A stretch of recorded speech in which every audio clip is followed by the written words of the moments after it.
What's up, guys? It's Toad back yet again. As late as ever, probably the latest that I've ever been doing this. Almost 4 a.m. I usually am finished by about now. Gonna talk NFL Week 8. Last week, not good after coming off a few pretty good NFL weeks. I've been pretty decent on the NFL season, better than in college, but last week it was kind of the opposite. 4-0 in college and 1-3 in the NFL was just ugly. Thursday night last week, I still think the Saints were the right side there. There were just some factors that caused that to not wind up on the right side. I don't even remember. It's too late at this point. I think I talked about it back then, but I still think that one was the right play. The Colts covered barely, but they had a lot of turnovers in that game. They should have won that game, really. Not only covered, but won. Green Bay had the shot to win, or at least push. They were right on the one, pushing it near the end there, and wound up losing right at the end. And then I forget what the other loss I even had was. But whatever. Washington. Yeah, I'll be talking about Washington in a second. Yeah, I thought the Giants were in a bad spot, and Washington just really didn't show up offensively. And they were still in the game because the Giants' offense is so bad. But what are you going to do? Washington was almost able to do it, or almost able to tie it at the end. They got into scoring range near the end there. Let's take a look at this week in the NFL. And first, I'll talk about some of these primetime games quickly. And it's interesting because all of them are kind of favorites in the same range. I'll just talk about all of them briefly. Tampa at Buffalo. Buffalo's up. Buffalo was below the 9. They were like in the 7.5 range, I think, or maybe 8.5. Now they're up through 9.5. They got 92% of the cash, 86% of the tickets. I don't know which way I would lean in that game. It's hard to even say. I might have more of a feeling if I mention it in tomorrow morning or this morning's video that I might do in like 2 hours or whenever it is. Well, maybe I'll talk about it now. I think the slight lean in that one, I guess, would be to Buffalo. I guess, just because Buffalo's coming off that unexpected, ugly loss at New England, and the Buccaneers just look like Baker Mayfield. Like, he's been figured out again by the league. The league sort of knows what he's doing now. That, they've seen, what that Tampa offense looks like now, know, what their schemes are. There's more footage on what they're trying to do, so I think that makes life harder for the Buccaneers offense than it was earlier in the season when teams didn't know what to expect from Baker Mayfield. I would probably only look towards the Bills in this one, but it's tough to really say. And then Bears, Chargers. These are all such ugly primetime games. The Chargers looking kind of similar. They were at 9.5. It's down to 9, I guess. I think it was lower than 9.5, though. I think at some point it looks like they have 91% of the tickets and only 84% of the cash. They're coming off a bigger game against the Chiefs, which is a big game, but that game was kind of over earlier than people kind of think, I guess. It was there wasn't much going on in the second half of that game, even though the Chargers were within 7. It just felt like the Chiefs were never going to lose that game. It felt like it was never in doubt, and the Chiefs scored one more touchdown, and then just nothing really happened after that. So I don't know if I would say that it's like the Chargers are in a letdown or hangover spot coming out of that, but the Bears might be in a letdown spot because the Bears are coming off that blowout win over the Raiders, where the Bears just looked a lot better than they probably are. I mean, the Bears' defense still sucks, and the Chargers' offense should definitely be able to score against the Bears' atrocious defense, but nobody really expected what they saw out of the Bears last week. But the Raiders are just awful. Josh McDaniels, I don't think he's going to last much longer as a as the coach there. He's just been awful. He doesn't even really know who his quarterback is. He went with Brian Hoyer in that game.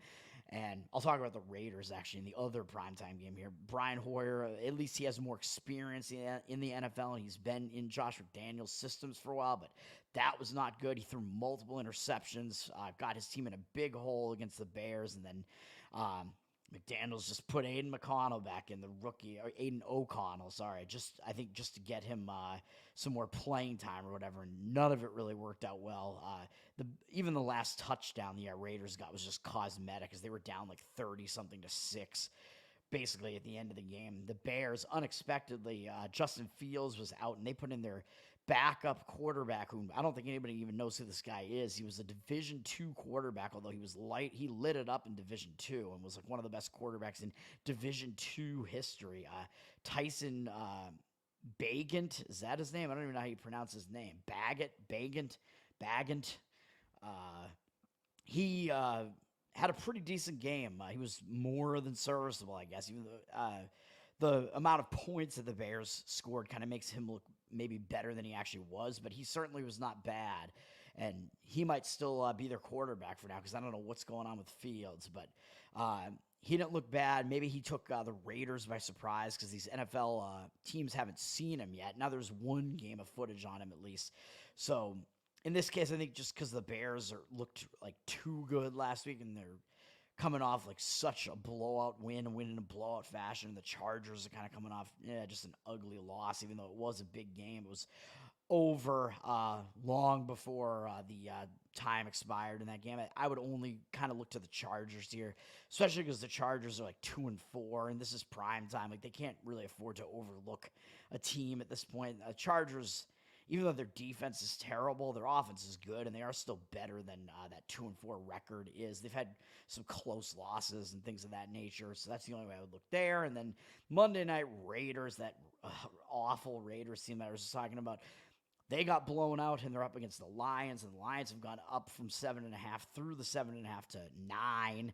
They have 96% of the cash and 95% of the tickets. I mean, of course, the Lions are going to be a massively public team. Everybody loves what they're seeing out of the Lions' high-scoring offense, even though last week, and I had given this out as a lean on my show last week. Last week, the Lions got caught in a kind of a bad spot against the Baltimore Ravens, and the Ravens showed up and really, really housed the Lions. So now I think because the Lions, both of these teams looked really awful last week, but I don't know, man. It's like I almost lean to all of the favorites, at least the way it stands right now in these primetime games. They're just so ugly, and I don't see it being that terrible a situation for any of the favorites. Lions just got totally embarrassed, and they don't get that many Monday night games, really, even though it is against the atrocious Raiders. I wouldn't want anything to do with the Raiders, really. I would kind of only look the Lions' way here, the way it stands right now, trying to get that bounce back. They're in a spot where they might be able to bounce back. I don't know. I don't have any strong opinions on any of these, but what's interesting is that all of these kind of started around like a 7.5, 8.5 range, and have all gone through the 9. And I think in some cases, I'm just going to point it out quickly. These before these games got up to like the 9 on the line, these games are all like teaser candidates to tease the favorite down. And I talked about it in one of my other videos. Didn't talk about it in my betting 101 video, and maybe I should have, even though I'm not really a teaser guy. I don't really play the teasers, even though I like to be teased by the ladies. I don't really play the teasers, and I'll explain quickly what the teaser really is in the NFL. Is you take 2 or more teams, you tie them all together in this one bet, and you need all of them to win the bet. But you get more value in the line. Typically, it's a 6-point teaser, so typically you're getting 6 extra points of value on that team, but it's numerous teams all tied together, and you have to win every single leg of it. All of those teams have to cover that better number for that one bet to cash. And typically, I would say, at least for me, I tend to think of it typically as like the simplest one is like the 2-team 6-point teaser, which usually the price that you want to get on that is like -120. So it's a little bit more than the -110 vig that you get charged on like a spread bet by the books in like on a typical spread bet in like any of the normal sports.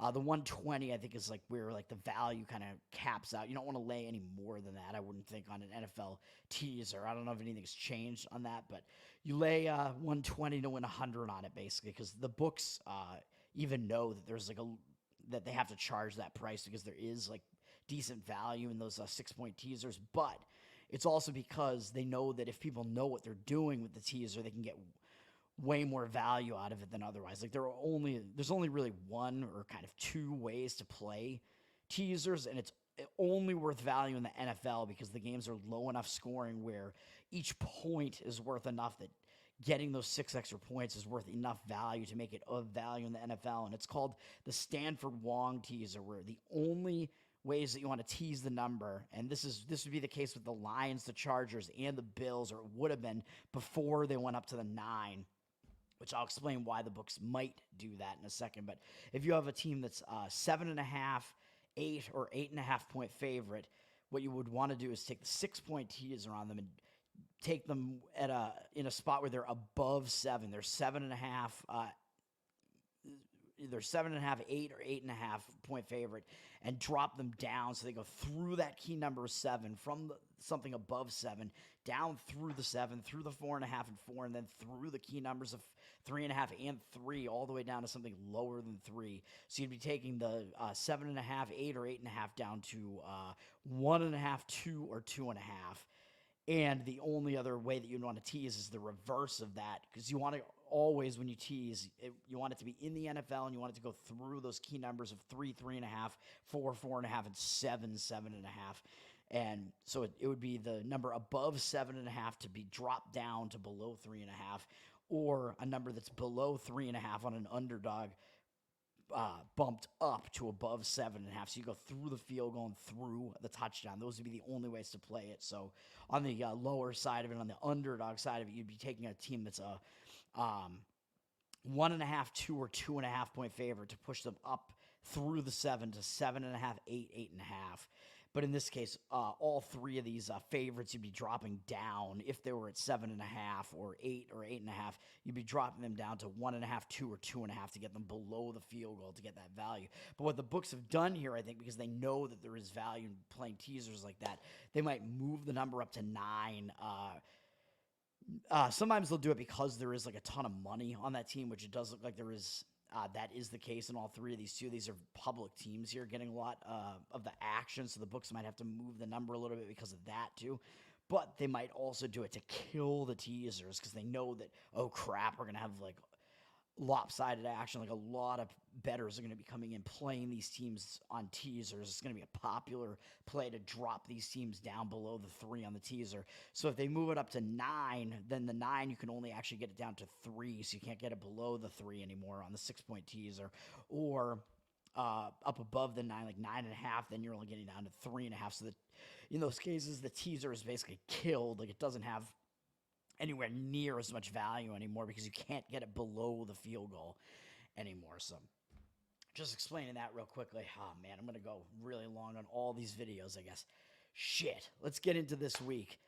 First play I'm going to be talking about is maybe the ugliest one possible, and people are going to be like, why are you taking this, man? And I feel like whenever I say that, it winds up being one of the better plays just because it's so ugly that it's like hard to even like stomach actually putting your money on it and playing that particular team, making that particular bet. And this is the Carolina Panthers +3. And it's like, what are you doing, man? Carolina, winless team. I think the only winless team remaining in football. They're 0-6. It's like, what are you doing?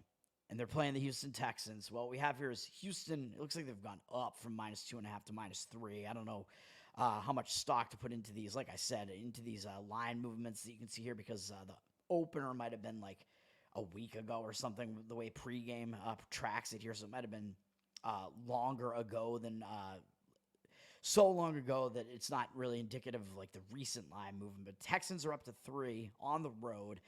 They're getting 59% of the tickets because I think the Texans are certainly the more public of these 2 teams here. But the Panthers look like they're getting 56% of the money on them. And I might be able to explain a little bit about why that might be the case here. I think in general, of course, with this number, the Texans are going to be overvalued because of what people have seen so far, and the Panthers are going to be undervalued for the same reason. Like, Panthers haven't done anything. They're 0-6. They've gotten, like, blown out in a couple of games, although, granted, they got blown out, like, against teams like, I think they got blown out by Detroit and by Miami, and it's like, those are 2 really good offenses, so I don't know if you can fault the Panthers for losing badly to, like, some really good offenses, but they've been ugly. They've won no games, so nobody's going to want to be on them as far as like recreational bettors. Really, nobody's going to want anything to do with the Panthers. But they do like the Texans. They like what they've seen so far, the Texans' offense so far this year. And I think the Texans' offense has looked better than it actually is, and it's been overperforming a little bit. And it might be a situation where, well, maybe I'll talk about the situation when I talk about the rest of it here. Talk about the yeah. So I just talked about the line value there. I think there would only be value on the Panthers in a situation like this where what we've seen so far this year, Texans are like a 3-3 team or whatever they might be. They've looked pretty decent so far, and they've been scoring. Panthers haven't done anything right. Nobody's going to want anything to do with them. So there's only really going to be value on the Panthers here. But in addition to that, the line almost might look like a bargain to some people, where it's like the Texans are only 3, like it's just a field goal game here. So that even might be like enticing to some of the bettors. So you got all that going on, where it could be like maybe even a trap, even though it is actually, I believe, the case that the value can only be on the Panthers here because of the way these teams have looked so far. Now, as far as the situation, where I was just alluding to it because Houston has looked really good. One of the things about the situation, this is kind of a unique situation in a way. Everybody's liked what they've seen from Houston so far. C.J. Stroud has been the best of the rookie quarterback class so far. You can see here 9 touchdowns, 1 interception, 1,660 yards. He's been kind of lighting it up, and everybody loves that. Everybody loves offense. They love what they've seen out of C.J. Stroud. And in this game, he gets to go up against maybe the most disappointing of the rookie class, Bryce Young, who hasn't really done much this year. He's under 1,000 yards still, only 6 TDs and 4 interceptions. Has been struggling, hasn't been that great, although he might be a guy that runs a little bit more than Stroud does, uses his legs a little bit more. But I like how this situation sets up because the public only wants Stroud here, and it's like the perception is, yes. I mean, maybe he is the better quarterback, but the perception is, yes, Stroud is like the way better quarterback. Bryce Young is a bust. People might just be overreacting to a very small sample size so far, where Stroud has looked good, but maybe it's just that the league wasn't like prepared for what they were going to see out of him in the Houston offense yet. Whereas Bryce Young, yeah, he's been struggling, but it's possible that he might get better as he gets more experience and time goes on. So I don't know how much you can really put into a few games and a small sample size early in the season, but the perception is that Stroud is like the way, way better quarterback here, and that Young's a total bust. Stroud is like amazing. He's like rookie of the year, basically, whatever.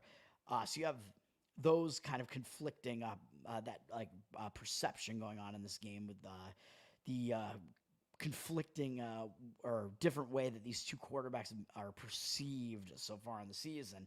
But not only that, but just the teams in general. So that makes this a very unique situation where one of the quarterbacks is perceived to be way better than the other, and they're both out of the same rookie class. So it's like kind of that rookie quarterback battle, and maybe that's going to give Bryce Young a little bit more motivation because he's going to have more to prove, because everybody's saying that he's like the bust, and that Stroud is like the actual like good quarterback of the draft class. But what else do we have going on is that I think the scheduling situation for these teams is much better for Carolina. Both of these teams are coming out of a bye, but Houston went into the bye on a good note. They beat New Orleans at home. When you go into a bye on a good note like that, that tends to be more of a negative because things are working going into the bye. So it's like, what do you have to work on? Are you really going to be totally focused and preparing for an 0-6 Carolina team? And you have some like kind of bigger opponents up next after that: Tampa Bay, Cincinnati. I don't know if you're going to be like completely focused there coming out of that bye. You went into the bye on a good note. There's like, what do you have to really like work on? What do you have to change? Not much really. And you have Carolina, who's an opponent that everybody might overlook. No wins on the season, and this is an out-of-conference road game for Houston. And like I said, those are the least important game on a team's schedule. Those are the games where a team might like overlook an opponent because the way the tiebreakers work out, the out-of-conference road games tend to be the least important on the schedule. So the situation, I don't think, looks that good for Houston. And Carolina is also coming off the bye, but I think the situation works out a lot better for them because they went into the bye, unlike Houston, they went into the bye on a really ugly note. I mean, of course, they're 0-6. They haven't won a game yet, but they went in. they kind of just got wrecked in these last couple of games. But it was against, like I said, Detroit and Miami, two of the best offenses in football.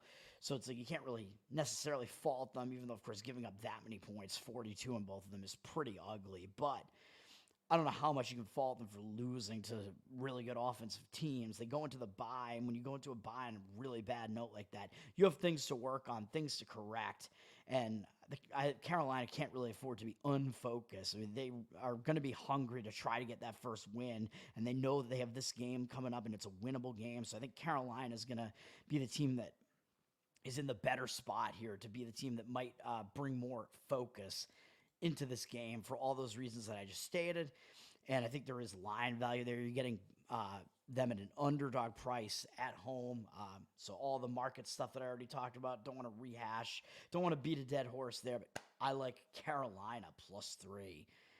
The next one is, I think, the strongest play on the entire board. And if you wait, it's possible that this line might get to 7. I don't know. But Washington +6.5 is going to be the play. And this is a very strong situational spot. I think I'll talk about there's like one slight hesitation I might have with Washington, but everything else looks really strong here for a play on the Washington side, in my opinion. And if we look at the line, like I said, if you wait, it's possible it might get to 7. It looks like it's gone up from Eagles -6 on the road, kind of through the -6.5, where it looks like some places have the -6.5 juiced. And it's possible that you might get 7 if you wait. I don't know.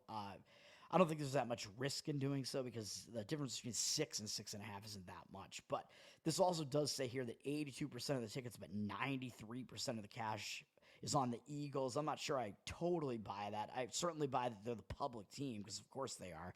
They're the Eagles. Everybody knows they're one of the top teams in football and a much better team than Washington. But I think this might correct itself a little bit, and you might see actually some of the bigger bets, the more respected money coming in on Washington, on the Redskins. I really don't want to call them the Commanders. As I said, I hate that name. Football team even is much, much better. So what do we have going on with this game here between Philadelphia and Washington? I think this is a really bad spot for Philadelphia. So Philadelphia, I think this is a pretty major sandwich spot here, and this scheduling spot is just not good for them.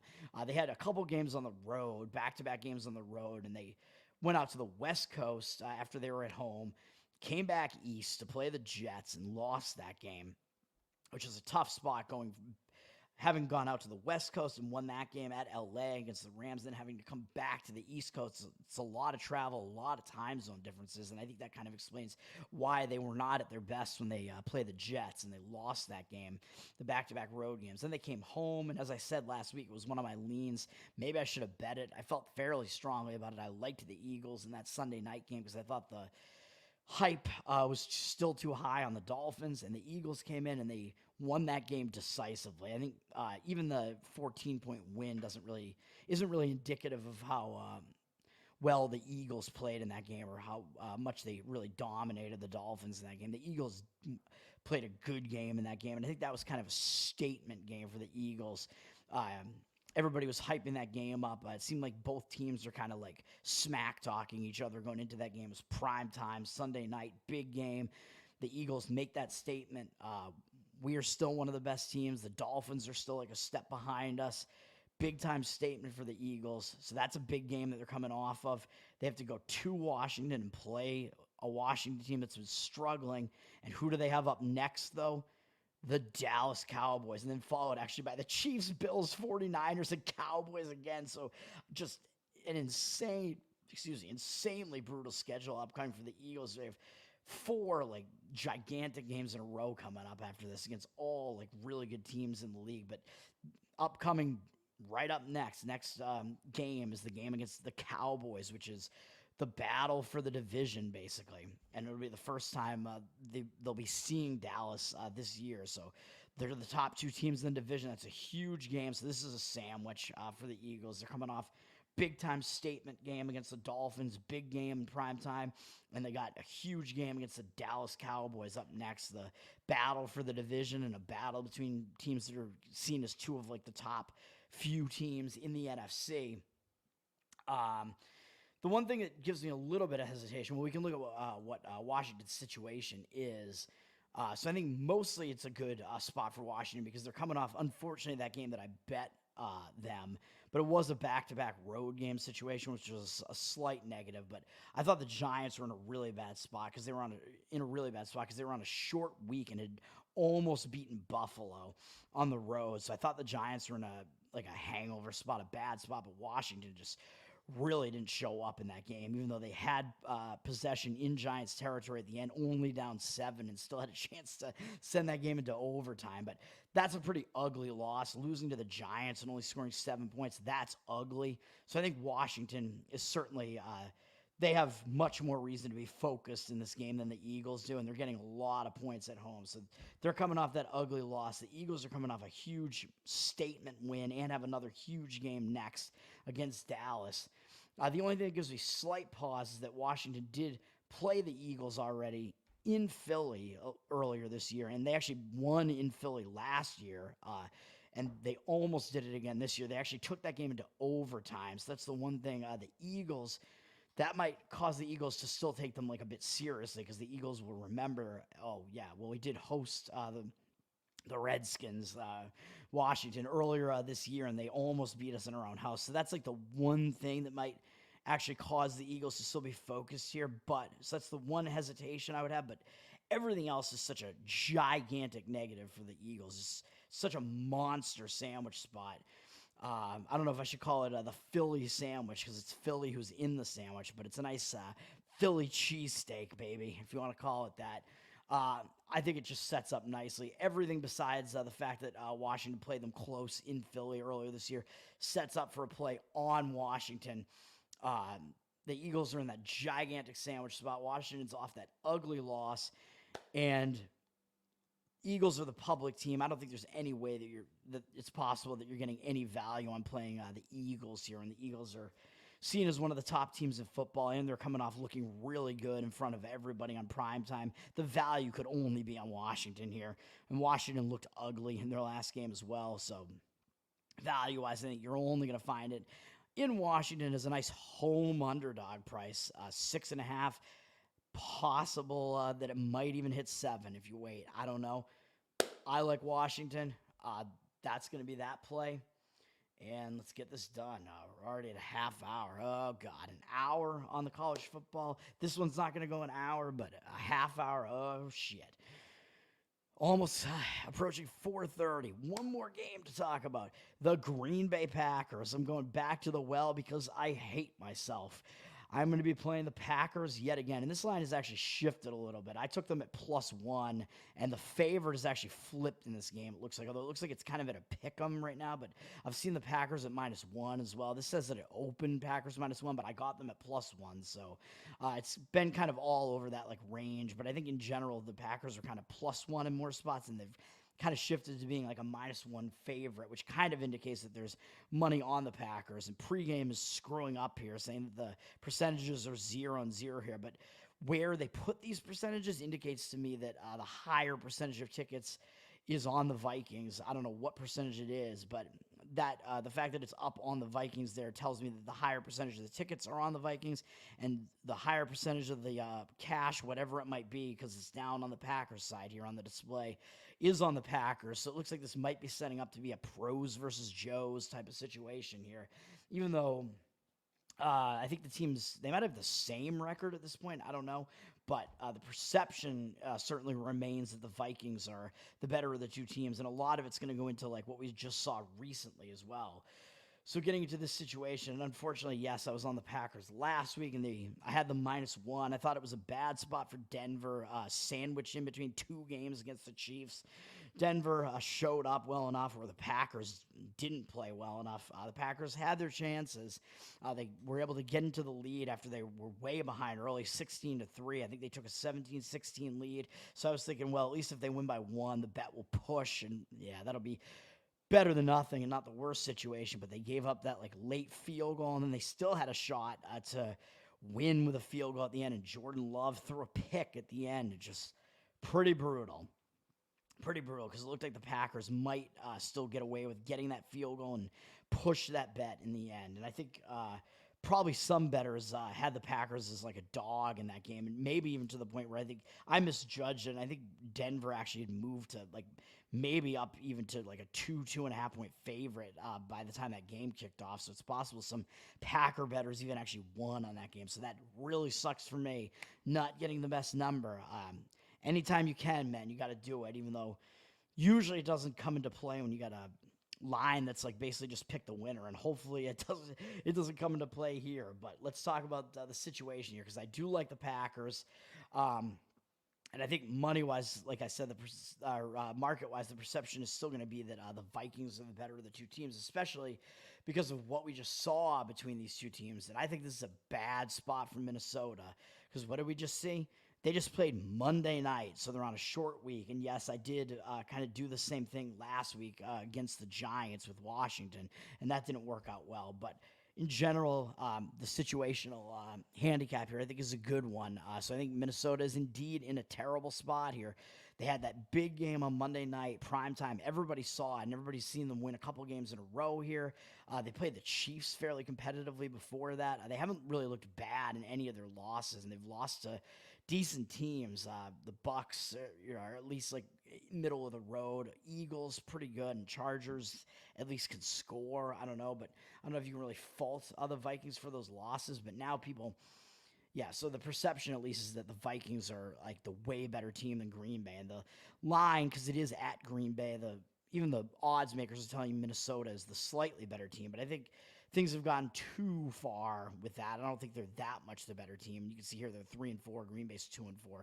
But perception, people like what they've seen out of Minnesota a lot more, especially what they just saw Monday night. Minnesota's put some wins together, and they just beat one of the best teams in football, the 49ers, although the 49ers are still without Deebo Samuel, who's one of their best offensive weapons, and that really kind of takes something away from what they try to do with Brock Purdy. But Purdy did not look Purdy, as I said in one of my morning video, I think on Tuesday after that game happened. He threw 2 interceptions on the final 2 possessions for the 49ers to seal that game for Minnesota. And Minnesota did outplay the 49ers, but the 49ers had chances to win that game. But that was just kind of a mess for the 49ers there. I don't know how much stock you can put into the fact that Minnesota won that game. Deebo Samuel was out. The 49ers offense was not firing on all cylinders. It was certainly a step-up game for Minnesota, and they did play well.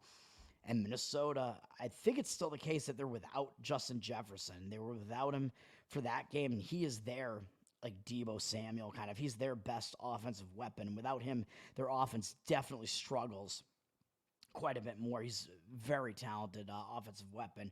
He might still be out for this game, but I think regardless of that, I still like the Packers here. So Minnesota's on a short week, coming off that Monday night game, which puts them in a bad spot already. And it was a huge win, upset win, big win over the 49ers. The crowd was into it. It was a big, big, big win. Even though this is a division game against the Packers are down this year. Now they have to go to Green Bay. And Green Bay, like I said, they've been struggling. They have not looked good.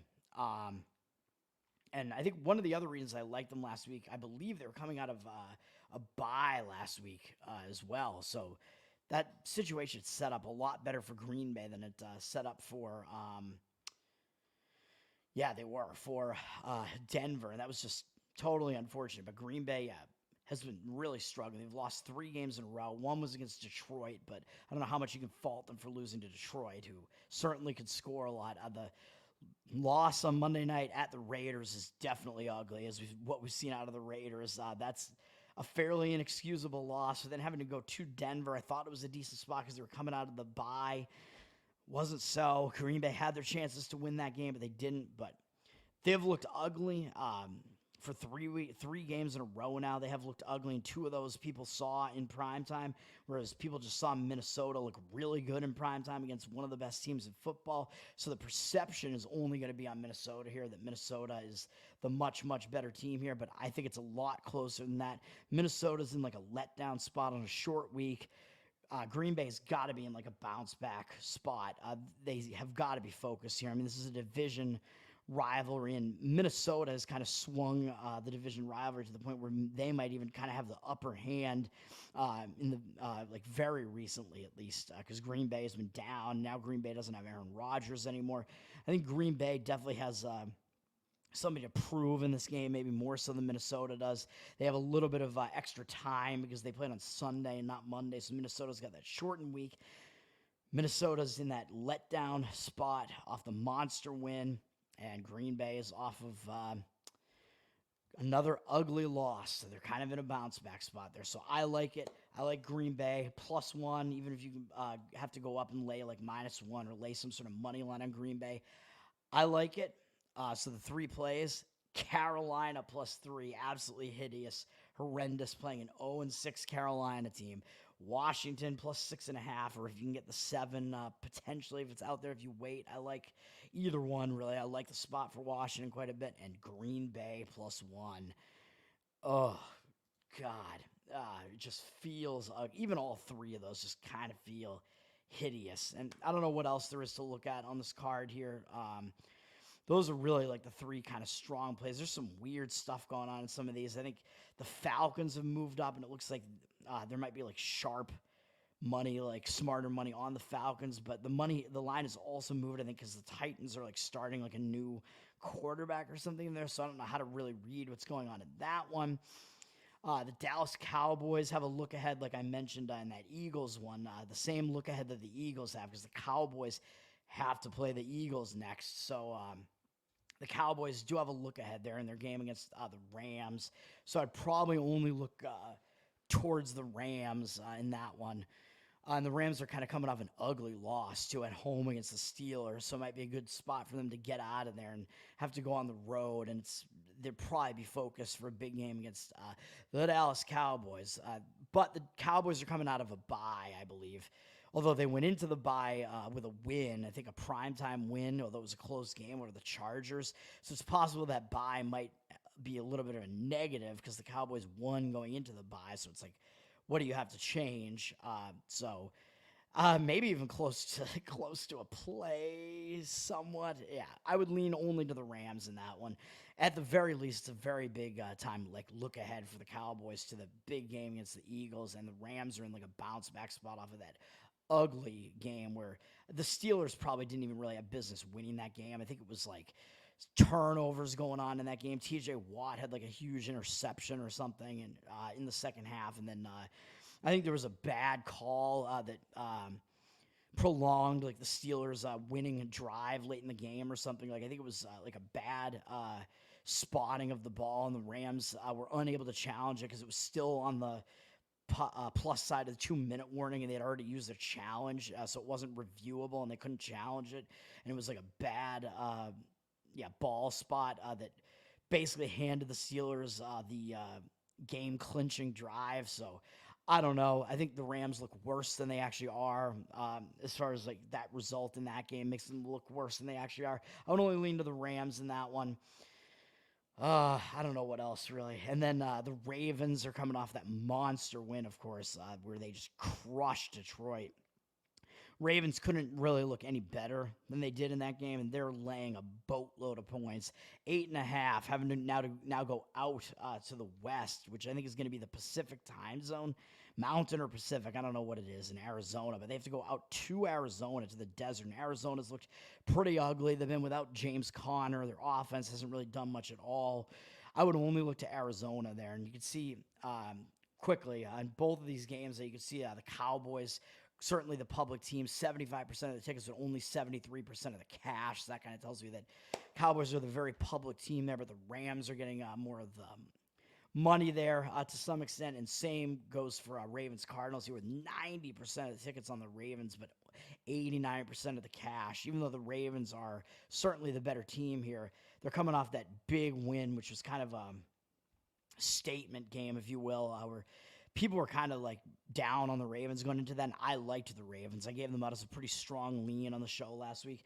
Ravens certainly showed up, and they absolutely destroyed Detroit, but now that they have to go out west, it's not really a good travel spot. I think the East teams having to go out west is actually worse than the West Coast teams having to go east, even though people tend to think the opposite because the West Coast teams have to come out like East and play like a game. It's like an earlier start time for them, but I think it's worse when the East Coast teams have to go out West and it becomes like a later start time. But it's worse when it's like a prime time game and it's like really late. And this is just in the 4 p.m. slate. But still, I would only look to the Cardinals there. Cardinals are coming off another loss as well, where their offense didn't really do much and they didn't look very good against Seattle. Ravens looked like world beaters, so I would only look to the Cardinals in that one as well, and I think that's going to do it. I'm Toad, Tower Gang Toad. I'm better off dead. I should absolutely be dead as it's 4:30 in the morning. Follow me at Tower Gang Toad on Twitter for my political shit posts. You'll probably hate me for it, but maybe you'll think it's funny. I am also one of the hosts of the funniest and most offensive podcast ever made, the Tower Gang Podcast. You can find us on YouTube, Odyssey, Rumble, Spotify, and on Locals, towergang.locals.com to throw us some support. Find us basically everywhere, Tower Gang Pod. That's going to do it. Peace out, man. Thank you.